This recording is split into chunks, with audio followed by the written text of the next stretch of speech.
Hello everyone, today we'll be updating some of my previous dinosaurs. After going through the comments, I saw a lot of similar suggestions for improvements I could make to these dinosaurs. The first I wanted to revisit today is the Scorpius Rex.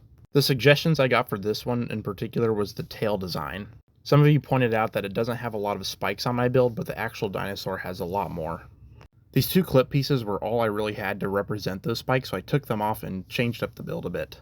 I recently ordered some parts on bricklink which included these long horn elements, so I thought that would be perfect for the tail. I used one of them to create the tip of the tail. This makes the tail longer and also adds a lot more room for more detail. I also got a lot of these black claw pieces since I was running out fairly quickly. So I used some of those pieces here. You can see I found some studs with holes in the top to put some of them on there. In bringing back those clips from earlier, I added some spikes into them and put them on the empty studs that we still had left. And now the tail update build is done. It may not be perfect, but I think it adds a lot more spikes and makes it look a little bit more accurate. Nothing I build will ever be 100% true to the source material, but I think this tail definitely makes it a little bit better. And now that this one is complete, it was time to move on to our next dinosaur that we wanted to improve.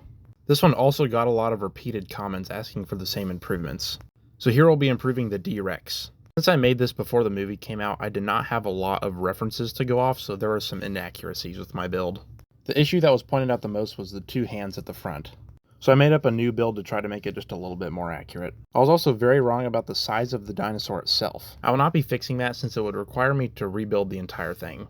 Here I'm showing you how to rebuild the original hand design. While this plays, I can tell you about the DRex parts list.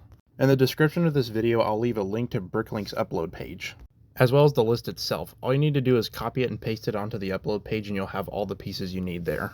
This is the first time I've made a parts list, so I wasn't sure the best way to share that with everyone. So now that that's covered and we finished the hand, we can attach it to the rest of the build.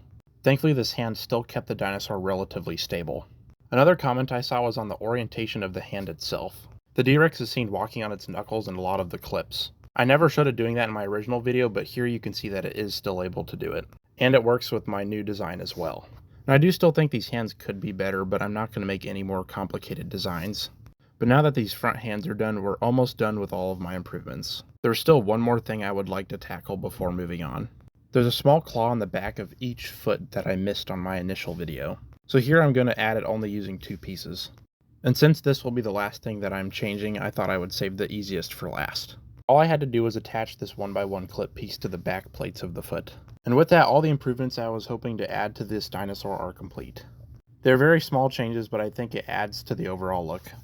And hopefully you can all agree that these small changes add to the overall accuracy. Now that the cool stuff is out of the way, I have some exciting channel updates. We've hit some very exciting milestones recently. We had our first video that hit 1 million views on this channel, and shortly after I hit 6,000 subscribers. And now I'm finally monetized, meaning the launch of my channel memberships. So for anyone who's been around for a while and wants to support my channel, you can now become a channel member. With that, I thank you all very much for watching my videos. Here's a sneak peek of the next video for anyone who's stuck around this long. Bye!